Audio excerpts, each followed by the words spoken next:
Desde o primórdio da humanidade, da nossa história, os nossos ancestrais, eles aprenderam a manipular praticamente, entre aspas, de tudo, todas as coisas, né? E mais um pouco. E a gente vem aprendendo ainda mais a manipular outras coisas. Mas a nossa história, né, os nossos ancestrais, eles manipulavam o fogo, a água, o vento a seu favor, os animais, as árvores, os vegetais, os minerais, tudo em prol de sobreviver, tudo em prol de si mesmo. Isso foi passado então de geração em geração, claro, né? E chegou na gente para a gente conseguir extrair o máximo possível de tudo, né? Dessa terra para aquilo que a gente realmente precisar. Só que semelhante a isso, não só muitas pessoas ficaram manipulando apenas aspectos externos, físicos mesmo, mas muitas pessoas usam dos seus próprios comportamentos e estímulos para manipular o seu próprio semelhante, outras pessoas que estão à sua volta. E essas pessoas que estão à sua volta, muitas vezes são manipuladas por essas outras pessoas que usam atitudes que geralmente não são delas, e a manipulação emocional não só está aqui, mas muitas outras maneiras de manipular, como é o contexto amoroso, como é o contexto social, amizade, colegas de trabalho, família, pai, mãe, usam dessas estratégias nesses ambientes para manipular. É por isso que você tem que pensar o seguinte e se perguntar quando você sentir algo estranho acontecendo. Será que o fulano ele está ganhando mais com essa questão? Será que a relação está voltada somente na maioria dos ganhos para ele, né, para com o outro? Por que o meu chefe ele só pede para que eu faça isso, para que eu faça aquilo e não as demais pessoas? Por que eu estou aqui sendo que não há nada para mim? Essas perguntas elas podem salvar você de um possível manipulador. Por quê? Porque uma pessoa ela pode usar uma série de comportamentos para que outras façam o que ela deseja. Gestos, palavras de afeto, ações, onde o manipulador no início ele é muito mais passivo, ele é mais compreensivo, não é? Com a vítima, e aí, ou até mesmo algo usado pelos mais controladores, pelos mais narcisistas, né? E manipuladores, claro, que é a pressão psicológica, sentimental, dizendo que o outro ele deve fazer isso porque você nasceu de mim. Olha, eu sou o seu pai, eu sou a sua mãe, eu dei a vida a você e por aí em diante, né? Na maioria das vezes, quando a gente pensa nesse aspecto familiar, né, manipulativo, o filho tem realmente uma dificuldade de observar essa manipulação emocional dos pais. É aquela pessoa que faz algo bom com segundas intenções. Os pais manipuladores, as mães controladoras podem sim fazer isso. E muitas vezes, se o filho, né, se a vítima no caso não faz, então entra aquele chamado jogar na cara, né? A pessoa joga realmente na cara o que ela fez pela vítima, pelo filho, né? E então aquela pessoa que está prestes a ser manipulado, ela é tomada por sentimentos ali de gratidão. Olha o problema da gente se guiar só por sentimentos, né? Aquele sentimento de gratidão e ela aceita aquilo que o outro quer e assim começa o processo de manipulação. Ou seja, o que mais estimula ser manipulado ou não é o afeto que temos por determinadas pessoas. É o sentimento de dever alguma coisa. E são raros os pensamentos que aquela pessoa que está sofrendo a manipulação, são raros os pensamentos que estão numa análise crítica sobre a própria manipulação. Será que eu tô? Será que alguém está manipulando nisso aqui? Deixa eu pensar bem aqui. Será que fulano não está manipulando? Isso não acontece. Ou é muito difícil acontecer. E é olhando as evidências do comportamento do outro que a gente vê realmente o quão manipulador uma pessoa é.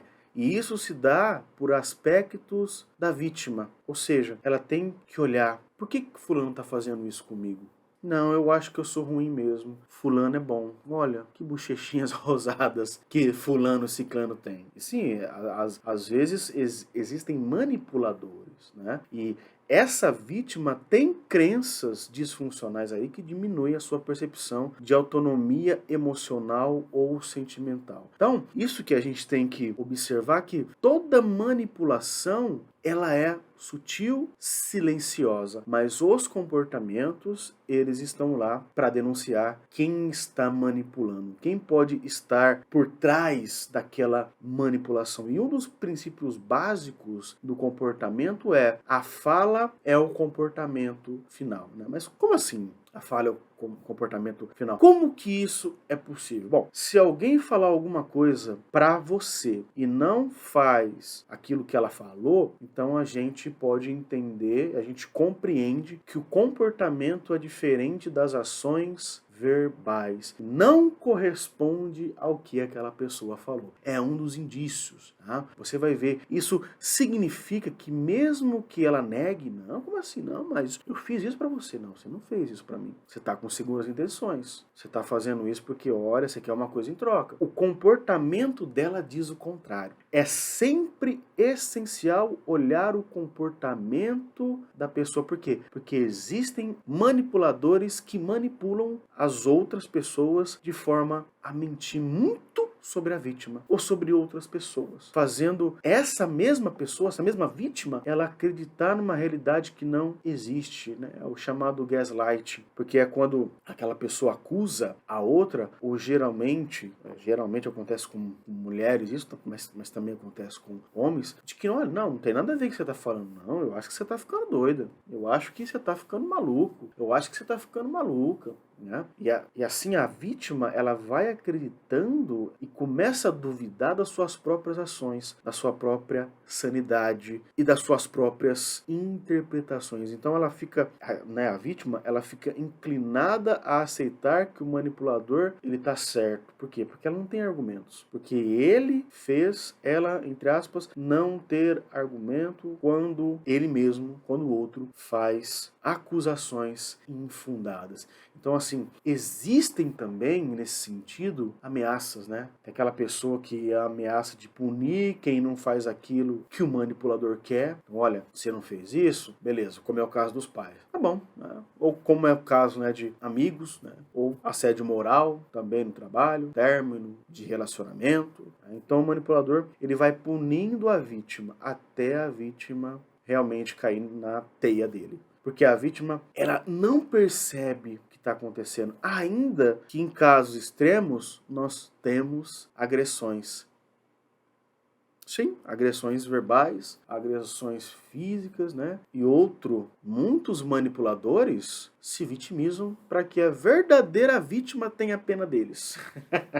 Infelizmente, né? E acusam a outra pessoa ali, aquela vítima, de estar causando sofrimento. Não, você está causando sofrimento. E ainda, né? Existe também... Então, vejam que coisa, vejam como que é a manipulação. Existem outros manipuladores que falam que vão agredir a si mesmo. Então, ameaçam a si mesmo. Não, eu vou acabar com a minha vida, eu vou fazer isso, eu vou fazer aquilo. Para quê? Para que aquela pessoa que é vítima faça o que o manipulador quer, né? E por fim, o tratamento do silêncio, que basicamente, né, em relacionamentos amorosos, mas amizades também, ocorre por parte do manipulador ele ignorar silenciosamente a vítima. Ele evita conversas, ele é frio, e isso influencia que a vítima sinta como se ela estivesse errada. Dá um sentimento visceral de angústia e de muita tristeza. E até mesmo um último ponto, né, que é o humor mais depressivo, condicionado. Mais uma vez, essa pessoa ela pode ceder àquele que está manipulando. E é muito difícil sair desse ambiente, porque mesmo que a pessoa fale que ela percebeu, olha, estou percebendo que você está me manipulando, estou percebendo o que está acontecendo. Dificilmente o manipulador ele vai entender isso e vai se retratar. Na verdade, a possibilidade é culpar ainda mais a vítima, ou dizer que está arrependido, e esse arrependimento ele pode durar alguns meses, né? Mas depois geralmente tudo volta a ser como era antes. Mas se não houver mudanças duradouras, isso é até bom para, né, para quem sofre, no sentido de se afastar, é bom para a saúde mental se afastar. Por mais doloroso, tem que cortar relações, por mais difícil que seja. Por quê? Porque é muito melhor você estar bem consigo mesmo e entender que passou pela manipulação do que ainda estar nela. Só que você precisa fazer isso aos poucos, porque assim você vai entender e colocar na sua balança, né, naquela balança, como nós falamos em outros vídeos, quais comportamentos o outro tem que foram funcionais e quais comportamentos que fulano tem que não foram funcionais, que foram disfuncionais. Mas a gente precisa lembrar que ninguém muda de uma hora para outra. O comportamento, eu até falo com os meus pacientes isso, geralmente nós temos um período de 3 meses para ter uma modelagem e uma alteração de comportamento. Então, assim, muitas vezes é melhor a gente se separar dessa pessoa, estar em outro ambiente. Muitas vezes o manipulador manipula o ambiente e muitas vezes você se sente tão preso àquilo que você não consegue sair. Sempre a vítima se culpa. É muito interessante como que aquela pessoa que está em manipulação, ela culpa a si mesma por que está acontecendo. Então, saia disso, porque isso vai te ajudar a te proporcionar crenças mais realistas, mais positivas, busca uma ajuda psicológica. Isso vai auxiliar essas crenças sendo funcionais sobre você mesmo, sobre o seu mundo, sobre os outros, sobre o seu futuro. Saia dessa manipulação se você está. Mesmo que seja difícil, mesmo que você está há anos, 10, 20, 30 anos como a pessoa e você perceba que a pessoa é assim e ela não vai mudar, tente, para o seu bem, escolher sair deste ambiente. Certo, pessoal? Então eu agradeço por vocês estarem aqui mais um vídeo neste canal. Não se esqueçam de comentar, curtir, compartilhar, se inscrever, porque assim vocês me ajudam a ajudar mais e mais pessoas através da terapia cognitiva, da comportamental e das neurociências. Certo? Então, até o nosso próximo vídeo. Grande abraço e fique bem. Tchau!